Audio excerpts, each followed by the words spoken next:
Bonjour, bonjour, cher peuple gabonais. Il est présentement 11h10 ici à Blois-Chambord. Nous sommes aujourd'hui le dimanche 19 janvier 2025. Je suis votre humble serviteur, le docteur Wilfried Okumba Kamitatou Lenil Landjogo.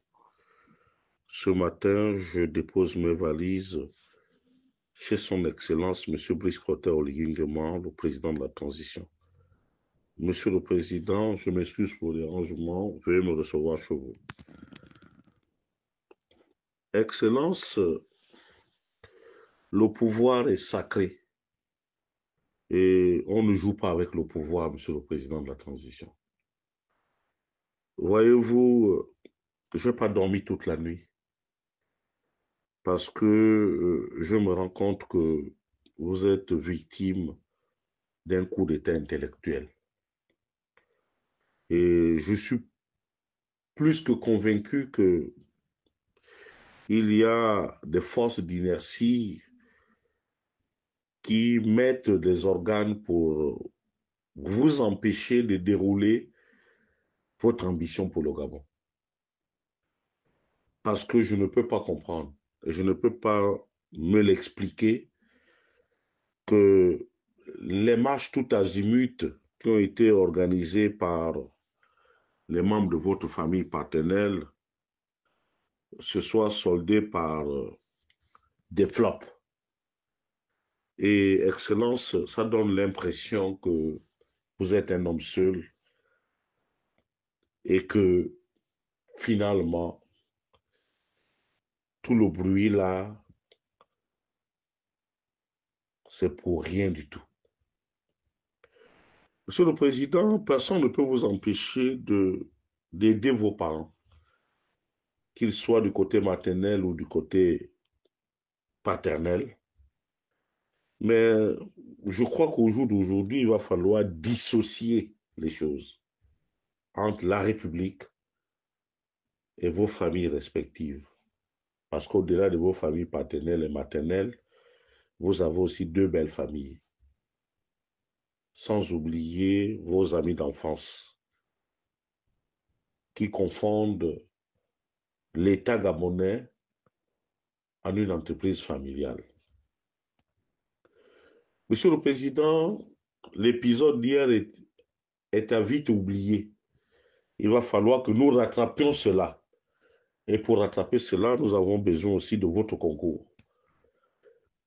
Votre concours parce que il y a trop de détournements aujourd'hui au Gabon. Vous vous souvenez, lorsque vous avez bien voulu me faire monter sur l'estrade lors de votre passage à Paris en juin dernier, vous avez vu l'attitude belliqueuse de Maïs Mouissi, qui se plaignait que j'aurais dit dans l'un de mes audios qu'il avait détourné plusieurs milliards et avait commencé à acheter des maisons et à construire, à faire tout son blabla.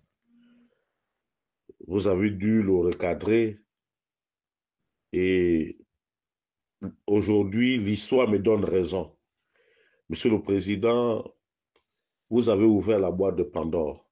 Il y a trop de détournements et les Gabonais sont dubitatifs. Vous êtes arrivés avec la bonne volonté, mais vous êtes absorbés par l'affairisme et par ce que l'on peut appeler une négligence d'État.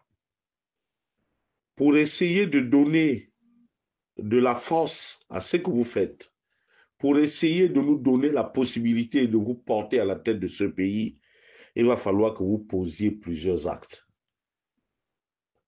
Il va falloir, dans un premier temps, mettre tous les détourneurs de fonds publics en prison, Monsieur le Président. Vous êtes obligé de passer par là pour redonner confiance au peuple gabonais dans son ensemble. Si vous ne le faites pas, c'est dommage. C'est vous-même qui allez passer à la case de si je savais. Et les faits sont têtus aujourd'hui.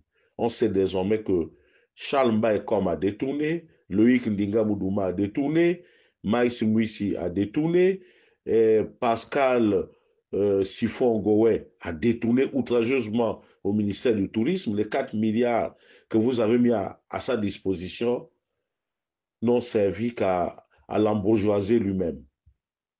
Donc, Monsieur le Président de la Transition, les Gabonais attendent des mesures fortes parce qu'il n'y a pas de raison, Monsieur le Président, avec votre amour pour les Gabonais, que l'école gabonaise ne marche pas, que l'université ne marche pas, que nos hôpitaux soient des mouroirs, que la sécurité sociale soit aux oubliettes, que les travaux publics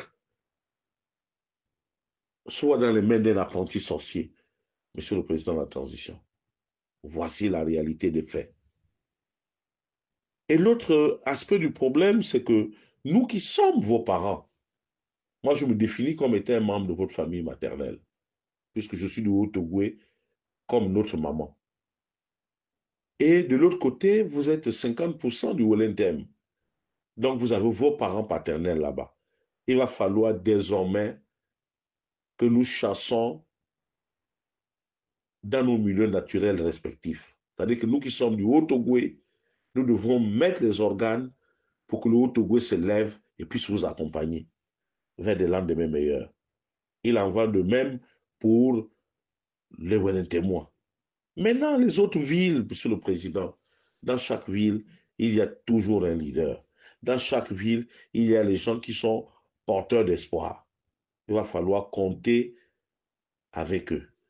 Votre affaire de vouloir vous présenter sous la bannière des associations me laisse un peu perplexe. Je souhaiterais que l'on revoie cette stratégie. Je prierais beaucoup plus pour une coalition. En politique, on additionne, on ne soustrait pas. Quant à mes frères de Mapane de Libreville, ou bien à la jeunesse du Gabon, dans son ensemble, je dirais tout simplement que, chers frères, chères sœurs, M. Brice Clotaire Oligui Nguema est de notre génération. Nous qui sommes nés dans les années 70, M. Brice Clotaire Oligui Nguema est notre président. Il n'y a pas de raison qu'il puisse échouer. Son échec est notre échec. Et à son corps défendant, il faut dire qu'il a trouvé un pays malade. Malade économiquement, malade de ses dirigeants. Nous devons absolument l'aider en étant sincère avec lui. Je n'ai pas apprécié ce qui s'est passé hier à Libreville. D'ailleurs, Dieu merci qu'il ne se soit même pas déplacé. Ça aurait été la honte de sa vie. Les gars, lorsque un frère vous remet son argent pour faire un travail, essayez d'être lucide, faites le travail. Les récompenses viendront après. Monsieur le Président de la Transition, je pense que, en ce qui concerne le MAPAN, la stratégie ne me paraît pas payante. Il va falloir la revoir. Il va falloir trouver des acteurs qui sont sincères. Et puis, Excellence, il y a quelque chose que vous semblez négliger. L'armée est complètement divisée. Et ça donne froid au dos. Il y a trop de failles, Monsieur le Président. Il va falloir resserrer les rangs. Pour terminer, je vous dirai aussi, Excellence, que il est important, il me paraît important et opportun que les partis politiques se prononcent sur leur soutien à votre candidature. Parce que il m'est revenu que le Parti démocratique gabonais faisait une contre-campagne contre votre personne. Et ça se vérifie même à travers les marches. Chacun est chez soi. Personne ne moule le maillot pour vous, alors que vous avez tout donné à chacun d'entre nous. vous avez pris l'armée, vous avez pris le PDG, vous avez pris l'opposition, vous avez pris la société civile, vous avez pris la diaspora. Mais pourquoi rien ne marche, Monsieur le Président? À cause de la sincérité des gens et la course vers l'enrichissement illicite.